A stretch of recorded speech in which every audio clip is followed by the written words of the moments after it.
வணக்கம் ட்ரேடர்ஸ். நாளைக்கு ஜனவரி 10ஆம் தேதி வெள்ளிக்கிழமை மார்க்கெட் எப்படி மூவ் ஆகும்னு தான் பார்க்க போகிறோம். ஸோ நிஃப்டி 50 பார்த்தீங்கன்னா நேற்று நம்ம ப்ரெடிக்ட் பண்ண மாதிரி மேலே இந்த பாயிண்டில் இருந்துச்சு. ஸோ இந்த சப்போர்ட்லேருந்து ரெசிஸ்டன்ஸ்லேருந்து கிராஸ் ஆகி இந்த சப்போர்ட்டுக்கு வந்திருக்கு. ஸோ இதுதான். ஸோ நான் சொன்னேன், சப்போஸ் மார்க்கெட் ரொம்ப ஃபாஸ்ட்டாக மூவ் ஆச்சுன்னா அடுத்த சப்போர்ட் வரதுக்கான சான்சஸும் இருக்குது.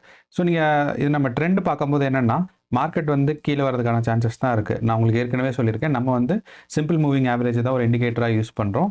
அப்படிங்கும்போது இந்த 200 மேலே இருக்குது. இந்த ப்ளூ கலர் லைன் வந்து 200, இந்த ஆரஞ்சு வந்து 100, இது வந்து 9, எல்லோ கலர் வந்து 9. ஸோ இப்போ இப்படி இருக்கும்போது நல்லா நமக்கு தெரியும் செல்லர்ஸோட பவர் தான் ஸ்ட்ராங்காக இருக்குது. அப்படின்னா மார்க்கெட் வந்து கீழே போகிறதுக்கான சான்சஸ் தான் நிறையா இருக்குது. ஆனால் என்னென்னா இப்போ நம்ம வந்து ஒரு 1 இயர் டைம் ஸ்கேலில் பார்ப்போம். நான் இதெல்லாம் ரிமூவ் பண்ணிடுறேன் ஸோ தட் நமக்கு கன்ஃபியூஸ் ஆகாமல் இருக்கும். நம்ம இப்போ இது வந்து ஒரு 5 மினிட்ஸ் கேண்டலில் பார்த்துருக்கோம். ஸோ நேற்று பார்த்தீங்கன்னா மார்க்கெட் வந்து இந்த இடத்துலேருந்து ஸ்டார்ட் ஆகி அப்படியே கொஞ்சம் வந்து ஒரு புல் பேக் எடுத்து இந்த ரெட் கேண்டில் தான் நமக்கு நேற்று வந்து சிக்னல் வர்றதுக்கான சான்சஸ். அதாவது இந்த இடத்துல ஸோ இந்த ரெட் கேண்டில் இருக்குல்ல, இந்த ரெட் கேண்டில் தான் நேற்று நம்ம வந்து கரெக்டாக நம்மளோட ட்ரேட் எடுத்துருக்கணும். ஸோ இந்த இடத்துலேருந்து ட்ரேட் எடுத்திங்கன்னா உங்களுக்கு ஷார்ட் கால் தான், ஷார்ட் பொசிஷன். ஸோ இப்போது இங்கேருந்து எடுத்திங்கன்னா நம்ம ப்ராஃபிட் வந்து இது வரைக்கும் வைக்கணும். செகண்ட் வந்து ஸ்டாப் லாஸ் அதுக்கு மேலே இருக்க கேண்டிலில் மேலே வைக்கலாம், அப்படி இல்லைன்னா இங்கே இருக்கிறதுல வைக்கலாம். ஸோ நம்ம மேலே இருக்கிறதுலே வச்சுக்கலாம். ஸோ தட் நமக்கு வந்து லாஸ் கம்மியாக தான் இருக்கும். ஸோ எப்பயுமே ட்ரேடிங்கில் வந்து டிசிப்ளின் ரொம்ப முக்கியம். என்னென்னா நம்ம வந்து ஸ்டாப் லாஸ் வந்துருச்சுன்னா திருப்பி ரெக்கவர் ஆகும்லாம் வெயிட் பண்ணக்கூடாது. ரெக்கவர் ஆகாது most of the time. So stop loss வந்துருச்சுன்னா நம்மளோட இதை வந்து ஸ்டாப் பண்ணிவிட்டு எடுத்துடணும். அதுதான் பெஸ்ட்டு. நீங்கள் உங்களுக்கு நிறையா தடவை நடக்கலாம். நீங்கள் ஸ்டாப் லாஸ் வந்ததுக்கப்புறம் மார்க்கெட் உங்களோட பொசிஷனை க்ளோஸ் பண்ணிட்டீங்கன்னா திருப்பியும் அந்த மார்க்கெட் ரெக்கவர் ஆகி பாசிட்டிவில் போகும். கரெக்டு தான். ஆனால் நீங்கள் இருக்கிறதே லூஸ் பண்ணிட்டீங்கன்னா உங்களுக்கு எப்படி மார்க்கெட்டில் வந்து பாசிட்டிவாக வரும். ஸோ வந்து டிசிப்ளின் ரொம்ப முக்கியம். எடுத்து ஸ்டாப் லாஸ் வந்துருச்சுன்னா நம்ம வந்து ட்ரேடை கட் பண்ணிடணும். ஸோ அப்படி இருக்கும்போது இதுதான் ஸ்டாப் லாஸாக வைக்கணும். ஸோ இதுதான் ஓப்பன் பொசிஷன் இங்கே. So risk to reward ratio 6:1. So இது வந்து அதிகமான நமக்கு வந்து ப்ராஃபிட் வரும், ப்ளஸ் வந்து கம்மியான லாஸ் வரும். இதுதான். ஸோ ஆனால் இந்த ரிஸ்க் ரிவார்ட் ரேஷியோ வந்து 6 இருக்குது. அப்படின்னாலும் நம்ம வந்து ஸ்டாப் லாஸில் பர்ஃபெக்டாக இருந்தோம்னா நமக்கு வந்து பெரிய நஷ்டங்கள் வராது. ஸோ அப்படி வரும்போது இந்த சப்போர்ட்டில் வந்து நிற்கும்போது நம்ம வந்து ட்ரேடை க்ளோஸ் பண்ணோம். ஸோ மேபி நீங்கள் இந்த க்ரீன் கேண்டிலில் க்ளோஸ் பண்ணியிருந்திருக்கலாம், அப்படி இல்லைன்னா இந்த க்ரீன் கேண்டிலில் க்ளோஸ் பண்ணியிருந்திருக்கலாம். ஸோ இது ரெண்டுமே க்ளோஸ் பண்ணுறதுக்கான சான்சஸ் இருக்குது. ஸோ ஃபஸ்ட்டு வந்து நமக்கு எப்போ வந்து இந்த சப்போர்ட்டில் தொடுதோ அது வந்து இந்த க்ரீன் கேண்டிலில் தொட்டு இருந்திருக்கலாம். ஏன்னா நீங்கள் நல்லா பார்த்தீங்கன்னா மார்க்கெட்டை அந்த க்ரீன் கேண்டில் தான் நமக்கு வந்து ஃபஸ்ட்டு டைம் இந்த சப்போர்ட்டில் தொடுது. ஸோ அதுக்கப்புறம் மார்க்கெட் ஒரு சின்ன புல் பேக் எடுக்க போகுதுன்னா உங்கள் ப்ராஃபிட் வந்து கொஞ்சம் குறையும்னு அர்த்தம். அப்படி இல்லை, இங்கேயும் நான் மிஸ் பண்ணிட்டேன், இன்னும் கொஞ்சம் வெயிட் பண்ணேன் அப்படின்னா இந்த க்ரீன் கேண்டில், இங்கே ஒரு க்ரீன் கேண்டில் இருக்குது பாருங்கள், இந்த க்ரீன் கேண்டிலையாவது நம்ம ஷுவராக ப்ராஃபிட் புக் பண்ணியிருந்துருக்கணும். ஸோ இதுதான் நேற்றுக்கு ட்ரேடுக்கான நமக்கு ஒரு பாசிட்டிவ். ஸோ இப்படி நீங்கள் எடுத்திங்கன்னா ஆல்மோஸ்ட் உங்களோட பொசிஷன் வந்து எவ்வளோ பாயிண்ட்ஸ் ப்ராஃபிட் கிடச்சிருக்கும் அப்படின்னா இங்கேருந்து ஆல்மோஸ்ட் உங்களுக்கு வந்து ஒரு 100 பாயிண்ட்ஸ் ப்ராஃபிட் கிடச்சிருக்கும். It is என்னார்மஸ் profit. ஒரு டே ட்ரேடில், அதுவும் இந்த ஒரு சிங்கிள் ட்ரேடில் நீங்கள் வந்து சூப்பராக ப்ராஃபிட் எடுத்துருந்துருக்கலாம். ஸோ மிஸ் பண்ணியிருந்தீங்கன்னா பிரச்சனை இல்லை. பட் ஆனால் நீங்கள் வந்து இல்லைனா இந்த இடத்துல கூட எடுத்துருந்துருக்கலாம். ஸோ இங்கே வந்து இந்த புல் பேக்குக்கு அப்புறம் இந்த ரெட் கேண்டிலில் கூட எடுத்துருந்துருக்கலாம். இந்த ரெட் கேண்டில் எடுத்திருந்தாலும் ஆல்மோஸ்ட் உங்களுக்கு வந்து அவ்வளோ இது கிடச்சிருந்துருக்கும், ப்ராஃபிட் கிடச்சிருந்துருக்கும். சப்போஸ் இந்த ரெட் கேண்டிலில் நான் எடுத்திருக்கேன் அப்படின்னா எனக்கு வந்து எவ்வளோனா 87 பாயிண்ட்ஸ். ஸோ இங்கே ஒரு புல் பேக் வந்துட்டு இந்த ஒரு ரெட் கேண்டில்ஸில் எடுத்திருந்தீங்கனாலும் உங்களுக்கு 87 பாயிண்ட்ஸ். ஸோ ஒரு கன்சிடரபிள் அமௌண்ட் ஆஃப் ப்ராஃபிட் கிடச்சிருக்கும். ஸோ இதுதான் நேத்தோட ஸ்ட்ராட்டஜி. ஸோ நாளைக்கு வந்து மார்க்கெட் எப்படி மூவ் ஆகலாம் அப்படின்னா மார்க்கெட் வந்து கீழே போகிறதுக்கான சான்சஸ் தான் இருக்குன்னு எல்லாரும் எக்ஸ்பெக்ட் பண்ணுவாங்க. அப்படின்னா ஒன்று வந்து இந்த ஒரு சப்போர்ட்டில் வந்துருச்சு, பாயிண்ட் நம்பர் 1. ரெண்டாவது நம்ம சிம்பிள் மூவிங் ஆவரேஜ் பார்த்தாலும் 200 மேலே இருக்குது, 100 கீழே இருக்குது, 9 கீழே இருக்குது. ஸோ இந்த செட்டப், அதாவது லோவஸ்ட்டுக்கு எப்போ கீழே இருக்குது அது மாதிரி இன்க்ரீஸ் ஆகிட்டே போகுது அப்படின்னா செல்லர்ஸ் தான் அதிகமாக இருக்காங்க. ஸோ செல்லர்ஸ் தான் ஸ்ட்ராங்காக இருக்காங்க. அதனால மார்க்கெட் கீழே போகிறதுக்கான சான்சஸ் தான் இருக்குது. இதுதான் நேற்று நம்ம ப்ரெடிக்ட் பண்ணோம். பட் ஆனால் என்னென்னா இங்கே வந்து நமக்கு ஒரு முக்கியமான சப்போர்ட்டில் இருக்குது, பாயிண்ட் நம்பர் 1. ரெண்டாவது நம்ம ஒரு 1 இயர் கேலண்டர் 1 இயர் ட்ரேட் ஹிஸ்ட்ரியை பார்த்தோம்னா நமக்கு வந்து 1 இயர் ட்ரேட் ஹிஸ்ட்ரி பார்க்குறோம். அப்போ வந்து நமக்கு வந்து 1 டே தான் ட்ரேடிங் கேண்டில் இருக்குது. ஸோ அப்போ நம்ம பார்க்கும்போது என்னென்னா இங்கே இருந்து இப்போ இந்த ஒரு 1 டே இது பாருங்கள்.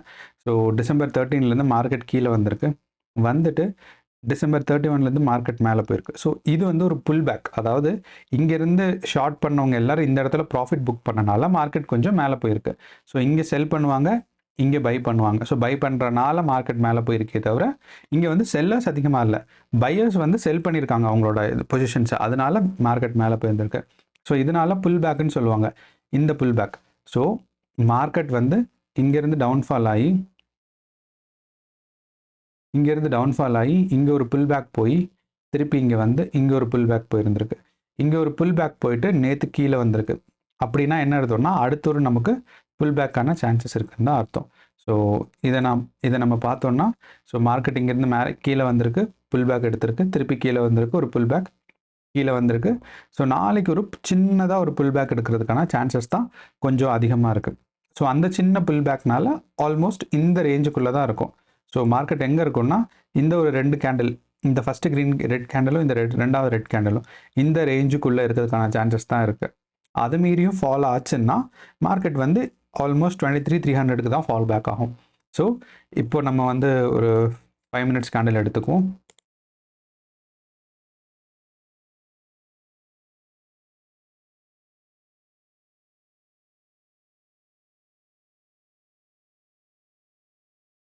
ஸோ இப்போ வந்து நம்ம ஒரு 5 மினிட்ஸ் கேண்டில் எடுத்துக்குவோம். ஸோ மார்க்கெட் வந்து இந்த இடத்துல இருக்குது 23,500. ஸோ இப்போது மார்க்கெட் இங்கேருந்து நம்மளோட ஸ்ட்ராட்டஜி படி என்ன சொல்லுதுன்னா, மார்க்கெட் வந்து ஒரு சின்ன புல் பேக் எடுக்கிறதுக்கு சான்சஸ் தான் அதிகமாக இருக்குது. ஸோ இப்படி தான் போகிறதுக்கான சான்சஸ் இருக்குது. அதாவது நமக்கு வந்து 8ஆம் தேதியும் 9ஆம் தேதியும் எவ்வளோ மூவ் ஆச்சோ அந்த ரேஞ்சுக்குள்ளே தான் இருக்கும். ஸோ 8ஆம் தேதி இந்த இடத்துல இருந்திருக்கு, 9ஆம் தேதி இங்கே இருந்திருக்கு. ஸோ இந்த இதுக்குள்ளே மூவ் ஆகிறதுக்கு தான் நமக்கு சான்சஸ் அதிகமாக இருக்குது. ஸோ இதுதான் புல் பேக். சப்போஸ் இது பாசிட்டிவ் ஒன், ஸோ இது வந்து மேலே போகிறதுக்கான சான்சஸ். இங்கே மேலே போகும்போது ஸோ இது வந்து மேலே போகிறதுக்கான சான்சஸ். இங்கே மேலே போச்சுன்னா இந்த க்ரீன் கேண்டலுக்கு அப்புறம் ஒரு 2ஆவதோ 3ஆவதோ க்ரீன் கேண்டில் மேலே போச்சுன்னா நீங்கள் வந்து ட்ரேடிங் எடுக்கலாம். அதாவது ஒரு 23,500 கிராஸ் ஆச்சுன்னா ஒரு 100 பாயிண்ட்ஸ் 23,600 வரைக்கும் நீங்கள் ட்ரேட் எடுக்கலாம். இல்லை இங்கேருந்து ரெட் கேண்டில் தான் ஃபார்ம் ஆகிருக்கு, ஒரு 4-5 ரெட் கேண்டில் வந்து இந்த சப்போர்ட்டை டச் பண்ணிடுச்சு அப்படின்னா நீங்கள் இப்போ என்ன பண்ணலான்னா 23,300 வரைக்கும் வர்றதுக்கான சான்சஸ் நீங்கள் பார்க்கணும்.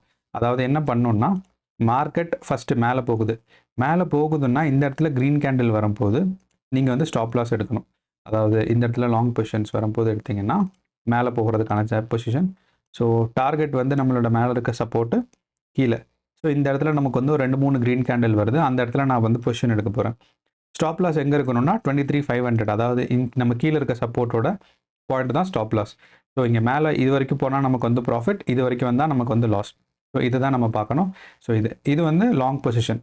ஷார்ட் பொசிஷன்னா நான் எங்கே எடுக்கணும்னா, ஷார்ட் பொசிஷன் வந்து இந்த ரேஞ்சை தாண்டி வரணும். நம்ம இங்கே கொடுத்துருக்க 23,500லேருந்து 23,473 வரைக்கும் இதை ரேஞ்சை கீழே வந்தால் தான் நான் வந்து ஷார்ட் பொசிஷன் எடுக்கணும். ஸோ இந்த ஷார்ட் பொசிஷன் எடுத்தேன்னா எங்கே நான் ப்ராஃபிட் ஸ்டாப் லாஸ் வைப்பேன்னா, ஃபஸ்ட்டு வந்து இம்பார்ட்டன்ட் நமக்கு ஸ்டாப் லாஸ் வைக்கிறது தான். ஸோ இந்த ஸ்டாப் லாஸ் வந்து 23,500ல் வைப்பேன். அதே மாதிரி பொசிஷன் வந்து நான் இந்த இதிலிருந்து நம்மளோட சப்போர்ட்லேருந்து கீழே வர வரைக்கும் தான், கீழே வந்ததுக்கப்புறம் தான் நான் வந்து பொசிஷன் எடுக்கணும். ஸோ சப்போர்ட்லேருந்து கீழே வந்தால் ஃபஸ்ட்டு ரெட் கேண்டில் இல்லைனா செகண்ட் ரெட் கேண்டில் எப்போ வந்து பாடி விக்கு எல்லாமே வந்து சப்போர்ட்டுக்கு கீழே இருக்கும் அப்போது. ஸோ இங்கேருந்து எடுத்தேன்னா ஆல்மோஸ்ட் எனக்கு ஒரு 96 பாயிண்ட்ஸ்க்கான இது கிடைக்கும். ஸோ இங்கே வந்து 23,400லேருந்து 23,300 வரைக்கும் வரும். ஸோ 23,400லேருந்து 23,300 வரைக்கும். ஸோ நெகட்டிவ் சைட் போனால் நீங்கள் இந்த இடத்துல தான் பொசிஷன் எடுக்கணும்.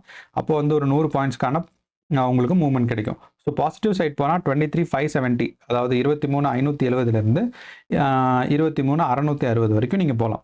ஸோ இதுதான். ஸோ இதில் இப்போ நீங்கள் நல்லா ஞாபகம் வச்சுக்கணும், எந்த இடத்துல எப்போ பொசிஷன் எடுத்தாலும் உங்களோட செட்டப் வந்ததுக்கப்புறம், ஸோ நம்ம வந்து ஒரு ஐடியா சொல்கிறோம். ஸோ இந்த மாதிரி வந்தால் மட்டும்தான் நம்ம ட்ரேட் எடுக்கணும். எடுத்துகிட்டு என்ன பண்ணணும் அப்படின்னா, நம்மளோட ஸ்டாப் லாஸ்க்கு ஒரு பொசிஷன் வைப்போம். அந்த பொசிஷன் வர வரைக்கும் நீங்கள் வெயிட் பண்ணணும். அப்படி வரலை அப்படின்னா எங்கே இருக்கோ அந்த இடத்துல நீங்கள் வந்து ப்ராஃபிட்டை க்ளோஸ் பண்ணணும். டக்குன்னு சப்போஸ் மார்க்கெட் இங்கே போயிருக்கு, இந்த இடத்துல நான் எடுத்துருக்கேன், லைட்டாக ஒரு புல் பேக் வந்திருக்கு அப்படின்னு வச்சுக்கோமே. சப்போஸ் நான் வந்து பொசிஷன் வந்து 23,569ல் எடுத்திருக்கேன். மார்க்கெட் அந்த இடத்துல வந்து நமக்கு ஒரு புல் பேக் வரும். புல் பேக் 23,550 வந்தோடனே பயந்துட்டு லாஸில் போகுதுன்னு சொல்லிட்டு ஸ்டாப் பண்ணிடக்கூடாது. ஏன்னா நம்ம ஸ்டாப் லாஸ் எங்கே வச்சுருக்கோம், 23,518ல் தான் வச்சுருக்கோம். ஸோ 23,554 555 வந்தால் அது வந்து நம்மளோட ஸ்டாப் லாஸை ஹிட் பண்ணல. எப்போ நம்ம ஸ்டாப் லாஸை ஹிட் பண்ணுதோ அப்போ தான் நீங்கள் வந்து மார்க்கெட் மாறிடுச்சுங்கிறது 100% இருக்கணும். நல்லா நான் வச்சுக்கோங்க, ட்ரேடிங்கில் வந்து நீங்கள் இனிஷியல் ட்ரேடராக இருந்தீங்கன்னா உங்களோட மெயின் ஐடியா வந்து ஃபஸ்ட்டு ப்ராஃபிட் கொண்டு பண்ணுறது இல்லை, லாஸ் ஆகாமல் இருக்கிறது தான் ஃபஸ்ட்டு டார்கெட். ஸோ நீங்கள் ஒரு ஒன் இயருக்கெல்லாம் என்ன உங்களோட டார்கெட் இருக்கணும் அப்படின்னா, நம்ம வந்து லாஸ் ஆகக்கூடாது, இதுதான் ஃபஸ்ட்டு டார்கெட். ஸோ ஒரு 6 months 8 monthsக்கு அதுக்கப்புறம் உங்களோட ஐடியா என்ன இருக்கணும்னா, நம்ம வந்து 10 ட்ரேட் எடுத்தால் அதில் மினிமம் 4 ட்ரேட் இல்லைன்னா 5 ட்ரேடு பாசிட்டிவாக இருக்கணும். அதுதான் நம்ம டார்கெட். அப்படியே நீங்கள் ஒரு 1 இயருக்கு அப்புறம் கிராஸ் பண்ண தான் உங்கள் டார்கெட்டை கொஞ்சம் கொஞ்சமாக ஏற்றி எப்படி வரணும்னா, ஒரு 7 ட்ரேட்ஸ் எடுக்கிறீங்க, 8 ட்ரேட்ஸ் எடுக்கிறீங்கன்னா உங்களுக்கு வந்து 10ல் வந்து 8 இல்லைன்னா 7 வந்து ப்ராஃபிட் வந்தால் போதும். இதுதான் பெஸ்ட் ட்ரேடு. ஐ மீன் யாராக இருந்தாலும் பெஸ்ட் ட்ரேடர்ஸாக இருந்தாலுமே 10ல் ஒரு 7 தான் உங்களுக்கு ப்ராஃபிட் வரும். ஸோ இதுதான் நம்ம டார்கெட். அதனால தான் நம்மளோட ரிஸ்க் ரிவார்ட் ரேஷியோ வந்து 2ஆக இருக்கணும். அதாவது 100 ரூபாய் லாஸ் ஆச்சுன்னா ப்ராஃபிட் வரும்போது 200 ரூபாய் ஆயிரும். அப்படிங்கும்போது உங்களுக்கு 6 ட்ரேடு லாஸ் ஆனால் 600 ரூபா ஆகும். சப்போஸ் ஒரு ட்ரேடுக்கு 100 ரூபாய் லாஸ் ஆகுதுன்னு வச்சுக்கோமே, அப்போ 600 ரூபா ஆகும். ஆனால் நீங்கள் 4 ட்ரேடு ப்ராஃபிட்டாக எடுக்கும்போது 4 2 8 800 ரூபாய். ஸோ டோட்டல் பார்த்தீங்கன்னா 200 ரூபா ப்ராஃபிட். இதுதான் டார்கெட். அதே மாதிரி இன்னொன்று என்ன சொல்கிறேன்னா, நீங்கள் வந்து ஒரு டேயில் நிறையா ட்ரேட் எடுக்காதீங்க. ஏன்னா உங்களுக்கு அந்த கமிஷன் இருக்குது, அதுக்கப்புறம் ப்ரோக்கரேஜ் இருக்குது. இது எல்லாமே இப்போ வந்து 0 அதெல்லாம் வந்ததுக்கப்புறம் ப்ரோக்கரேஜ் கான்ஸ்டண்ட்டாக தான் இருக்குது, இவ்வளோ ரூபான்னு. பட் ஸ்டில் ஏன்னா நம்மளோட ப்ரோக்கரேஜ் வந்து ப்ரோக்கரேஜ்லேயே உங்களோட அந்த 10 ட்ரேடில் ஒரு இப்போ 200 ரூபாய் ப்ராஃபிட் வந்திருக்கு. அந்த 200 ரூபாயில் ஒரு 100 ரூபாய் வந்து ப்ரோக்கரேஜ்க்கே போயிடும். அப்போ டோட்டல் ப்ராஃபிட் என்னவாக இருக்கும்? 100 ரூபாயாக தான் இருக்கும். ஸோ அப்படிங்கும்போது 10% தான் உங்களோட ப்ராஃபிட்டாக இருக்கும். ஸோ அதனால மல்டிபிள் ட்ரேட்ஸ் எடுக்காதீங்க. உங்களோட ட்ரேட் செட்டப் வந்தால் மட்டும் எடுங்க. ஸ்டாப் லாஸில் ஹிட் ஆனால் மட்டும் நீங்கள் வந்து பொசிஷனை க்ளோஸ் பண்ணும். ஸோ நாளைக்கு வந்து வெள்ளிக்கிழமை தான். அண்ட் நாளைக்கோட ட்ரேடை வந்து 2 விஷயம் இம்பேக்ட் பண்ணும். நீங்கள் இந்த கேலண்டர் எடுத்து பார்த்தீங்கன்னா இந்த இடத்துல தேர்ஸ்டே. ஸோ தேர்ஸ்டே வந்து டாடா கன்சல்டன்சி வந்து இயர்லி ஏர்னிங்ஸ், அதாவது Q3யோட ஏர்னிங்ஸ் கொடுத்துருக்காங்க. அதாவது அக்டோபர் டு டிசம்பர் வந்து அவங்களுக்கு எவ்வளோ ப்ராஃபிட் வந்திருக்கு அப்படிங்கிறத கொடுக்கணும். ஏன்னா இவங்கெல்லாம் பப்ளிக் செக்டர் கம்பெனிங்கிறனால ஒரு குவார்ட்டர் முடிஞ்சதுக்கப்புறம் கொடுக்கணும். ஸோ இது வந்து ஃபினான்ஷியல் இயர், அதாவது 24 25 எப்போ ஆரம்பிக்கும்னா ஏப்ரல் ஆரம்பித்து ஏப்ரலில் முடியும். ஸோ ஏப்ரல் 24 ஆரம்பித்து ஏப்ரல் 25 முடியும். ஸோ இந்த ஃபினான்ஷியல் இயர்க்கான Q3 இது. ஸோ டாடா கன்சல்டன்சி என்ன சொல்லியிருக்காங்கன்னா, அவங்களோட ரிப்போர்ட்டில் வந்து 16% இன்க்ரீஸ் ஆயிருக்குன்னு சொல்லியிருக்காங்க அவங்களோட டோட்டல் ஏர்னிங்ஸ். பட் ஸ்டில் அவங்களோட டோட்டல் ஏர்னிங்ஸ் ரிப்போர்ட் அப்படி இருந்தாலும் வியாழக்கிழமை அவங்களோட மார்க்கெட் வந்து 4100லேருந்து 4300 ஆயிருக்கு. அதாவது ஆல்மோஸ்ட் ஒரு 1% ஆஃப் த ஸ்டாக் வந்து கீழே வந்திருக்கு. இட் இஸ் a வெரி ரொம்ப கீழே வந்திருக்கதா அர்த்தம். ஸோ நாளைக்கு இந்த டாடா கன்சல்டன்சி ரெக்கவர் ஆகணும், பிகாஸ் அவங்களுக்கு வந்து பாசிட்டிவாக இருந்திருக்கு அவங்களோட Q3 ஏர்னிங்ஸ். ரெண்டாவது, நம்ம இந்தியன் ரினியூவபிள் ரிசோர்ஸஸ் இருக்குது, அது வந்து நம்மளோட நிஃப்டி 50 ரொம்ப அஃபெக்ட் பண்ணாது. ஆனால் டாடா ELXI, அதாவது எலக்ட்ரானிக்ஸ் இருக்குது, டாடா ELXI வந்து அவங்களோட ரிப்போர்ட்டில் என்ன சொல்லியிருக்காங்கன்னா, அவங்களுக்கு வந்து லாஸ் வந்து ஆல்மோஸ்ட் ஒரு 3% லாஸ் இருந்திருக்கு. ஸோ டாடா ELSIயும் டாடா கன்சல்டன்சியும் தான் நிஃப்டி 50ல் இருக்குது. ஸோ மீதி எதுவுமே நிஃப்டி 50ல் இல்லை. ஸோ நிஃப்டி 50ல் பார்க்கும்போது டாடா கன்சல்டன்சி வந்து 12% ப்ராஃபிட்டில் இருக்குது. அதே மாதிரி டாடா ELXI வந்து 3% லாஸில் இருக்குது. ஸோ அப்படிங்கும்போது நமக்கு ஒரு நெட்டாக பார்க்கும்போது ப்ராஃபிட்டில் தான் இருக்குது. ஸோ நாளைக்கு மார்க்கெட் மேலே தான் போகணும். ஸோ இதுதான் நாளைக்கான சான்சஸ். ஸோ கேர்ஃபுல்லாக ட்ரேட் எடுங்க. அண்ட் நாளைக்கு எக்ஸ்பைரி டே இல்லை, ஸோ அதனால் ஆப்ஷன்ஸ்லாம் நீங்கள் தைரியமாக வாங்கலாம். ஸோ ஆப்ஷன்ஸ் வந்து எக்ஸ்பைரி ஆகாது.